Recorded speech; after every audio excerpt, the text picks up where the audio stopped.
को संवैधानिक दर्जा देने का काम हुआ हो, चाहे 2019 में आर्थिक रूप से कमजोर वर्ग के लिए आरक्षण की शुरुआत की गई हो, 2019 में वित्त आयोग और संविधान की 6ठी अनुसूचित से संबंधित प्रावधानों में संशोधन किया गया हो, 2019 में लोकसभा और विधानसभाओं में अनुसूचित जाति और अनुसूचित जनजाति SC/ST आरक्षण का 10 वर्षों के लिए विस्तार करने का काम किया गया है और 2021 में राज्यों और केंद्र शासित प्रदेशों को अपनी OBC सूची में परिवर्तन करने का अधिकार प्रदान किया जाना हो। स्वर्गीय राजीव गांधी जी की सरकार ने 3 मार्च 1985 को SC/ST आरक्षण पर टिप्पणी करते हुए कहा था कि आरक्षण के माध्यम से हम बुद्धुओं को बढ़ावा नहीं देना चाहेंगे। ये इस तरह की शब्दों का इस्तेमाल किया तत्कालीन सरकार ने। स्वर्गीय राजीव गांधी जी की सरकार ने मंडल आयोग की रिपोर्ट का विरोध भी किया, जो 1990 में लोकसभा में आरक्षण का पुरजोर विरोध किया। उसी तरह लगातार 93 संशोधन तहत अल्पसंख्यक संस्थानों को आरक्षण प्रदान करने की छूट दी गई हो। इस कदम में सैकड़ों संस्थानों में पिछड़े समुदाय के अधिकारों को छीन लिया गया। और लगातार 1947 में जब देश आज़ाद हुआ, 57 वर्षों केंद्र में कांग्रेस की सरकार रहते हुए भी संविधान दिवस आज तक नहीं मनाया गया था। लेकिन माननीय प्रधानमंत्री जी के नेतृत्व में 2015 से शासकीय स्तर पर संविधान दिवस मनाना चालू किया और उसके बाद माननीय प्रधानमंत्री जी माननीय नरेंद्र मोदी जी के नेतृत्व में 2015 में संसद के दोनों सदनों में संविधान पर चर्चा डिस्कशन कराने का निर्णय किया, जिसका कांग्रेस ने भरपूर विरोध किया। और 2010 में जब संविधान के 60 वर्ष पूरे हुए तो माननीय हमारे तत्कालीन मुख्यमंत्री गुजरात के, उन्होंने अपने कार्यकाल के दौरान मुख्यमंत्री रहे श्री माननीय नरेंद्र मोदी जी ने संविधान गौरव यात्रा आयोजित की गई और इस यात्रा में संविधान की प्रति को हाथी के मस्तक पर रखकर पूरे शहर में निकालकर एक सम्मान किया गया। लगातार माननीय हमारे दलितों के मसीहा डॉक्टर अंबेडकर जी का कई बार विपक्ष की सरकार ने अपमान किया है। जैसे कि हम बात करें, कांग्रेस ने अपनी सरकारों में कभी भी बाबा साहेब का चित्र संसद में नहीं लगने दिया। उन्हें कभी भारत रत्न देने पर विचार तक नहीं किया गया। लेकिन पूर्व प्रधानमंत्री श्री अटल बिहारी वाजपेयी जी ने कल्याण मंत्रालय को सामाजिक न्याय और आधिकारिकता मंत्रालय के रूप में बदला और उन्होंने कहा कि एक असमान समाज में जहां अनुसूचित जाति, अनुसूचित जनजाति और पिछड़ा वर्ग अभी भी ऐतिहासिक अक्षमताओं से पीड़ित है, वे चाहते हैं कि यह वह सामाजिक न्याय और सशक्तिकरण है, न कि केवल कल्याण। मंत्रालय का नाम बदलने का हमारा निर्णय कल्याण की अवधारणा की तुलना में समानता और सामाजिक आर्थिक मुक्ति के मूल्यों के प्रति एक मजबूत प्रतिबद्धता द्वारा निर्देशित है। बाबा साहेब के जीवन से जुड़े सभी ऐतिहासिक स्थलों को केवल भूमि व स्थल न मानकर अपितु उनको तीर्थ स्थल का सम्मान माननीय प्रधानमंत्री श्री नरेंद्र मोदी जी ने दिया। हमारी सरकार ने बाबा साहब के जीवन से जुड़ी 5 महत्वपूर्ण स्थानों को भाजपा सरकारों ने विकसित किया और जिनको पंच तीर्थ के नाम में हम जानते हैं। महू में बाबा साहब का अम्बेडकर जी का जन्म हुआ और दूसरा लंदन में शिक्षा भूमि, नागपुर में दीक्षा भूमि, दिल्ली में महापरिनिर्वाण स्थल, मुंबई में चैत्य भूमि शामिल है।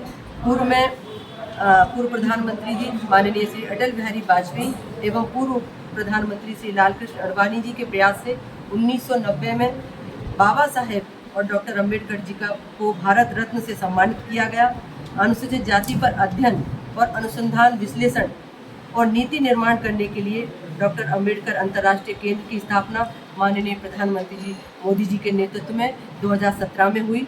बाबा साहब डॉक्टर भीमराव अंबेडकर को स्मरण करते हुए माननीय हमारे प्रधानमंत्री नरेंद्र मोदी जी ने भीम ऐप का शुभारंभ किया और लगातार कांग्रेस ने 57 वर्षों तक देश पर शासन किया, लेकिन नागरिकों को न तो बिजली, पानी, बैंक खाते, शौचालय, आवास जैसी बुनियादी सुविधाएं उपलब्ध नहीं करा पाई।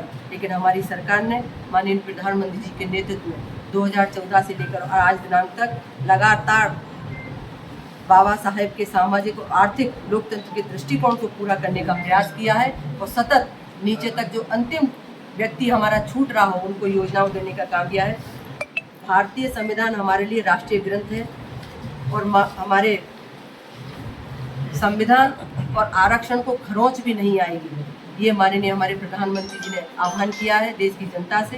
कांग्रेस के लिए संविधान राजनीतिक साधन हो सकता है, लेकिन हमारे लिए संविधान श्रद्धा और आस्था का केंद्र है। माननीय हमारे देश के यशस्वी प्रधानमंत्री जी नरेंद्र मोदी जी के नेतृत्व में लगातार चाहे SC ST चाहे OBC वर्गों के कल्याण के लिए लगातार हमारी सरकार कटिबद्ध है, संकल्पित है। और जो विपक्ष के नेता प्रतिपक्ष लगातार पहले जब चुनाव में संविधान की प्रतियां बुक लेकर संविधान यात्रा निकाली गई, तो एक तरह से उनकी मानसिकता का पता चलता है। और जो हालिया बयान उन्होंने अमेरिका में दिया है, तो इससे पता लगता है कि वो किस तरह की मानसिकता रखते हैं SC और ST और OBC समुदाय के लिए।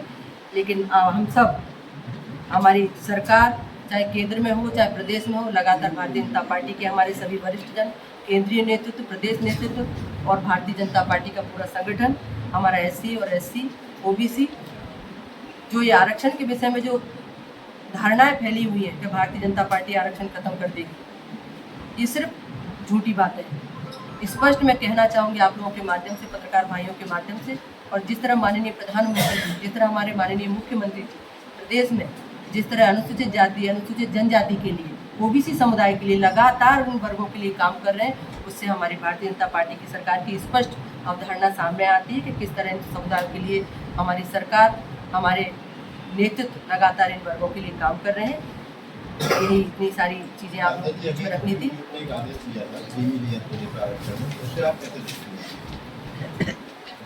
देखिए, जो क्रीमी लेयर का जो आदेश आया था, वो सिर्फ कुछ जजों की राय थी क्रीमी लेयर को लेकर। लेकिन इसमें स्पष्ट है कि क्रीमी लेयर एक परिवार में अगर किसी व्यक्ति को उसका आरक्षण का अगर लाभ मिल जाता है, तो ऐसे पूरा परिवार तो पूरा अच्छे से नहीं चल पाएगा। लेकिन ये सिर्फ राय थी, इस सीधा खारिज किया है।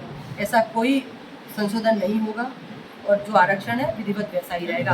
आरक्षण में कोई छेड़छाड़ नहीं की जाएगी। अरे एक सवाल ये बनता है कि आज़ादी के विषय वही है, दूसरी विषय में आज़ादी के 75-76 साल गुजर जाने के बाद भी आज आरक्षण की आवश्यकता क्यों है? क्या जरूरत है आरक्षण की? केवल 10 साल के लिए लागू किया गया था। देखिए, आरक्षण अगर नहीं होता तो आज आरक्षण के कारण जहां आरक्षित सुरक्षित सीटें हैं, वहां से अनुसूचित जाति का और आदिवासी समाज का, SC ST के जो वर्गों को लाभ मिल रहा है, वो आरक्षण के कारण मिला है। और आज अगर सुरक्षित सीट है, जहां से मैं सांसद हूँ, अगर अनुसूचित जाति के लिए सुरक्षित नहीं होती तो मैं भी शायद सांसद नहीं होती। तो इसलिए आरक्षण की ज़रूरत है। और जब तक हमारा SC ST समुदाय, OBC समुदाय, जब तक आवश्यकता है, जब तक समाज की सोच एक बराबर नहीं आ जाती, तब तक मुझे लग रहा है इस आरक्षण को रहना चाहिए। क्योंकि आज आरक्षण के कारण ही आज चाहे SC ST को हम कहें, आज विभिन्न अच्छे पदों पर भी है, राजनीतिक क्षेत्र में भी है। और आने वाले समय में आज हम आरक्षण की बात कर रहे हैं, तो माननीय प्रधानमंत्री जी के नेतृत्व में महिला आरक्षण के बिल को भी पास किया है, जिसमें आने वाले समय हमारी बहनों के लिए भी सीटें सुरक्षित होंगी। इसलिए आरक्षण जरूरी है। तो निश्चित तौर पर एक परिवार पूरा टूट जाता है। और लगातार घटनाएं, अभी जब लोकसभा चल रही थी तो 7 दिन में 3 घटनाएं बहुत बड़ी घटी, जिसमें बाहर की एक बस भी थी, जिसमें दुर्घटना बाहर के लोगों की भी हुई। और ये बड़ा संवेदनशील विषय है। मैंने इस विषय को लेकर लगातार लोकसभा में बात को रखा और हमारे माननीय मंत्री जी के पास भी रखा, CM साहब के पास भी रखा और सभी को भी देते हैं। रोड को स्वीकृति भी मिली है। एक क्वेश्चन में आपने सुना भी होगा, माननीय मंत्री जी ने जवाब भी दिया है। 4 लाइन का उन्होंने उसमें कहा है कि 4 लाइन की DPR बनी। 4 लाइन की DPR बने, DPR की स्वीकृति भी किसी कंपनी को मिल गई। अब 4 लाइन की मिली है कि 6 लाइन की, ये मुझे जानकारी नहीं है, लेकिन स्वीकृति DPR की हो चुकी है। और मेरा ये मानना है कि DPR जल्द से जल्द बने, उसके लिए मैं भी प्रयास करूँगी। और आप सब भी अपने स्तर से जैसे भी प्रयास कर सकते हैं आप भी करें। और बाकी अगर बात आई है कि संतों की, कल मेरे पास भी बात आई थी कि संत समागम वो सभी वर्ग लेकर इस रोड के लिए बैठे, अच्छी बात है, तो निश्चित तौर पर बैठे। और वैसे तो सारी चीज़ें स्वीकृत हैं, कह सकते हैं कि बहुत जल्द इसका DPR बनकर उस रोड का काम चालू है, जहाँ तक आश्वासन मिला। बाधा क्या आ रही? डबल इंजन की सरकार उनके पास नहीं, कोई बाधा नहीं है, कोई बात है नहीं, जिस कंपनी को दिया है हो सकता है कोई क्या परेशानी है, एक बार मैं चर्चा जरूर करूँगी और चर्चा होने के बाद आपसे मैं बात करूँगी। दोनों ट्रेनों की बात हो और हाईवे की बात हो, ये ऐसे मुद्दे हैं जिनसे डायरेक्ट आम जनता का जुड़ाव रहता है, जनप्रतिनिधियों का भी रहता है, लेकिन आखिरकार ये अमली जामा क्यों नहीं पहनाया जा रहा है? हर बार आश्वासन मिलता है जनता को। नहीं देखिए, अब केंद्र का विषय है तो केंद्र की तरफ से तो कहीं कोई ऐसी विषय नहीं है। प्रदेश स्तर से कहाँ कोई दिक्कत है, मैं एक बार एक सीएम साहब से और चर्चा करूँगी और जैसा भी होगा आपके सामने स्पष्ट। एक सवाल भी है पीडब्ल्यूडी के अनुसार कागजों में कंडम घोषित बिल्डिंग में चल रहा है, तो क्या नई बिल्डिंग नहीं बनना चाहिए? इस स्तर पर आपके स्तर पर प्रयास नहीं होना चाहिए? देखिए, मेडिकल कॉलेज की सौगात भी मिली है, स्वीकृत भी हो चुका है, लेकिन किन्हीं कारणों से बजट में नहीं मिल पाया, प्रदेश की बजट में से छूटा है। लेकिन छूटने के बाद भी कई जिलों की मेडिकल कॉलेजों को पीपीपी बोर्ड में लिया गया, जिसमें पिंड भी है। मैंने इसलिए बोला स्पष्टता कि शायद समझ ना आए, तो इस पीपीपी बोर्ड में भी लिया गया है, इसमें हमारी 7 कॉलेज है जिसमें हमारा पिंड भी है, तो उसके माध्यम से हमारे पिंड के कॉलेज का काम भी होगा। पिंड की कॉलेज की शायद बाउंड्री वॉल के लिए पैसा भी आया है 2 करोड़, वो भी सुरक्षित है, उसका जल्द ही हम बाउंड्री वॉल का काम भी चालू करेंगे। निश्चित तौर पर हमारा मेडिकल कॉलेज बने, कोई दिशा में नहीं। आवश्यकता जिला चिकित्सालय की है, जिला चिकित्सालय डीपीआर बनते जाए, नई बिल्डिंग बने, नया भवन बने, तो उससे शायद लाभ मतलब हॉस्पिटल की बिल्डिंग हॉस्पिटल